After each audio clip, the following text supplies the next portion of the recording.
సాధారణంగా పుట్టినరోజు వేడుకల్లో స్వీట్స్ తినిపించుకోవడం, కేక్ కట్ చేయడం పరిపాటి. కానీ పాతపట్టు ఎమ్మెల్యే మామిడి గోవింద్ పుట్టినరోజుకు ఆయన అనుయాయులైన వైశ్యరాజ్ బ్రదర్స్ ఈరోజు మొక్కల పంపిణీ కార్యక్రమాన్ని పెట్టారు.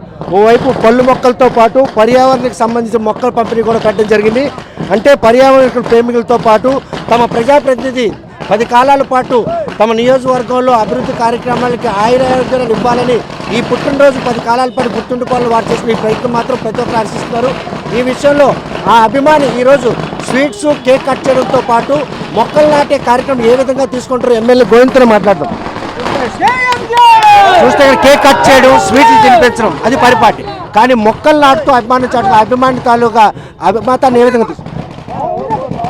మా అభిమానుల అభిప్రాయం ఏంటంటే, నేను కూడా చెప్పాను, వాళ్ళు కూడా చేసింది ఏంటంటే 10 కాలాల పాటు అంటే భావితరాలకు ఒక మంచి సందేశం ఇవ్వడానికి మెయిన్ ఇప్పుడు చూస్తున్నారు సౌండ్ పొల్యూషన్ కానీ, ఆక్సిజన్ పొల్యూషన్ కానీ, ఒక గాలి పొల్యూషన్ కానీ ఇవన్నీ జరుగుతున్నాయి. కాబట్టి ఎట్టి పరిస్థితుల్లో ప్రకృతి పరిరక్షణ కోసం మా తాలూకా అభిమానులు కానీ, తెలుగుదేశం కార్యకర్తలు కానీ, ప్రజలు కానీ ఒక మొక్క నాటుదామని చెప్పేసి సుమారుగా ఈరోజు నాకు తెలిసినంత వరకు 5 లక్షల వరకు మొక్కల వరకు ఈ నియోజకవర్గంలో పెడుతున్నట్టు నాకు ఇన్ఫర్మేషన్ ఉంది. 5 లక్షల మొక్కలు నాటడం అనేది ఒక సామాన్య విషయం కాదు. ఇన్నాళ్ళు ఎవరైనా ప్రభుత్వం పిలుపుతో అది పెట్టేవాళ్ళు. ఈరోజు ఏమంటే ఒక అభిమాని ఒక బర్త్డే విషయంలో ఈరోజు నా దగ్గరికి వచ్చి కేకులు, బొకేలు అంటే నాకు కేకులు, బొకేలు ఏమీ వద్దు, ఎట్టి పరిస్థితుల్లో నా స్వీట్ల బదులుగా మొక్కలు నాటండి అని చెప్తే వాళ్ళు అదేవిధంగా మొక్కలు నాటడము, అనాథ శరణాలయానికి వెళ్ళి భోజనాలు పెట్టడము, పేద పిల్లలకు బుక్స్ పంపడం జరుగుతుంది. మొన్న నేను గెలిచిన తర్వాత కూడా అందరూ బొకేలు, దండలు పట్టుకుని వస్తుంటే నాకు దండలు, బొకేలు వద్దు, బుక్స్, పెన్స్ అన్నీ నాకు కావాలంటే సుమారుగా ఒక 2 లోడ్ల వరకు బుక్స్, పెన్స్ అన్నీ, అంటే బుక్స్ అన్నీ కలిపేసి ఒక 2 లోడ్ల వరకు వచ్చాయి. అవి స్కూల్స్కి పంచుతున్నాం. అంటే ఇప్పుడు పువ్వులు తెచ్చారనుకోండి, ఈ రోజు ఉంటే సాయంత్రంగా వాడిపోతాయి. కానీ బుక్స్, పెన్స్ ఇవ్వడం వల్ల ఒక విద్యార్థి తాలూకా జీవితం, భావితరాలకు ఒక మంచి సమాజానికి మంచిగా ఉపయోగపడే ఒక విద్యార్థి జీవితం బాగుపడుతుంది. చాలా పేదవాళ్ళు డబ్బులు లేక సరైన బుక్స్ కొనుక్కోలేక, పెన్స్ కొనుక్కోలేక చాలా ఇబ్బందులతో పడుతున్నారు. అలాంటి వ్యక్తులకి ఈ బుక్స్, పెన్స్ ఉపయోగపడుతున్నాయి. అదే కాకుండా ఇప్పుడు మొక్కల విషయం చూస్తే మెయిన్ కాలుష్య నివారణ, భావితరాలకు ఒక మంచి సమాజాన్ని సాధిద్దామని తపంతో ఒక ప్రకృతి పరిరక్షణ కోసం అని చెప్పేసి ఈరోజు ఇవ్వడం జరిగింది. నాకు చాలా సంతోషంగా ఉంది. ఒక సామాన్యుడిగా వచ్చి ఒక అసెంబ్లీకి నేను వెళ్ళడం ఒకటి, రెండోది నాకు ఎవరూ లేరు అనుకున్న సమయంలో ఇంతమంది లక్షలాది మంది అభిమానులు నాకు ఏర్పడి ఈరోజు ఒక మంచి కార్యక్రమం చేస్తున్నారు. అంటే నాకన్నా ఒక మంచి కార్యక్రమం, మంచి ఉద్దేశంతో మీ జీవితంలో పుట్టినరోజు ఇది ఒక గుర్తుండిపోయే పుట్టినరోజుగా పరిణామాలు తీసుకోవచ్చా? సాధారణ సామాజిక కార్యకర్తగా ఉన్న మామిడి గోవింద్ ఈరోజు అసెంబ్లీలో అడుగుపెట్టి వచ్చిన తర్వాత ఒక ఎమ్మెల్యేగా జరుగుతున్న మొదటి పుట్టినరోజు, ఒక సామాన్య కార్యకర్తకి టికెట్ రావడంతోనే గెలుపుతాయింది. ఈరోజు ఒక ఎమ్మెల్యేగా మొదటి పుట్టినరోజు ఏ విధంగా? తప్పకుండా సార్, ఈరోజు నాకు జీవితంలో మరిచిపోలేని రోజు. ఎట్టి పరిస్థితులు ఎందుకంటారంటే, ఒక సామాన్యుడిగా ఒక ఎన్డీఏ కూటమి అభ్యర్థి నాకు టికెట్ ఇవ్వడం, గెలిచి రిటర్న్ రావడం, ఈరోజు నా బర్త్డే కారణం ఒకటైతే నారా చంద్రబాబు నాయుడు గారు ఎన్డీఏ కూటమి అభ్యర్థుల కారణంగా నారా చంద్రబాబు నాయుడు సూపర్ 6 పథకాల్లో పెన్షన్ కార్యక్రమం పెట్టేది అయింది.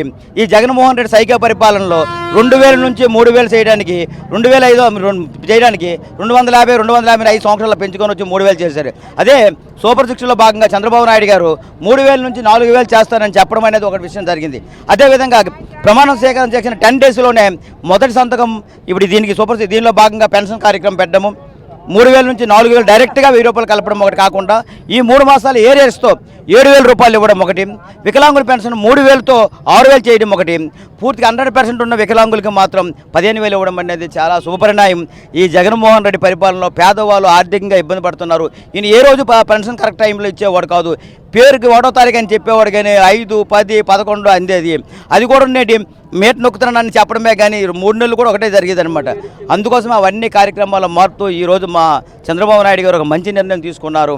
ఆయన నిర్ణయం వల్ల అదే కాకుండా ఒక మెగా డిఎస్ 17,000 ఉద్యోగాలు ఆ జగన్మోహన్ రెడ్డి జాబ్ కావాలంటే నిరుద్యోగులకు అందరూ మోసం చేస్తే ఈరోజు చంద్రబాబు నాయుడు గారు పదవిలోకి ఇచ్చిన ఫస్ట్ రోజు ప్రమాణం చేసిన మెగా డిఎస్ మీద సంతకం పెట్టడం జరిగింది. ఆ మెగా డిఎస్ సంతకం పెట్టిన వెంటనే ఇప్పుడు ఆల్రెడీ వీళ్ళ టెట్ నోటిఫికేషన్ కూడా వస్తుందని విన్నాను ఇప్పుడు. అంటే ఇవన్నీ కూడా ఒక చంద్రబాబు నాయుడు గారు సంపద సృష్టించడం తెలుసు, ఈ ఆంధ్రప్రదేశ్ని ఎలా అభివృద్ధి చెందించో తెలుసు, నిరుద్యోగ సమస్య కానీ మౌలిక వసతులు కానీ ఆయనకు తెలుసుతో వెన్నతో పెట్టిన విద్య. కాబట్టి అలాంటి మహానుభావుడు మనకు దొరకడం. ఈరోజు ఇంకో విషయం జరిగింది సార్, ఇప్పుడు ఇక్కడే కూడా అడిగాను, చాలామందికి అడిగాను. పెన్షన్ కార్యక్రమం వెళ్ళి ఈ పెన్షన్ డబ్బులతో ఏం చేస్తారంటే మందులు కొనుక్కుంటామని చెప్పడం అనేది జరిగింది. ఏం మందులు కొంటే ఇన్నాళ్ళలో కొనలేదంటే ఇన్నాళ్ళలో పెన్షన్ ఇన్ టైం మాకు రాలేదు, మేము ఏ రోజు మందులు కొనలేదు అని చెప్పినారు. ఈ మందులు కొంటాను ఒక నెల సంవత్సరం 2 సంవత్సరాలు బతుకుతానేమో అనుకున్నాను, కానీ మందులు లేక చచ్చిపోతానేమో అనుకున్నాను బాబు.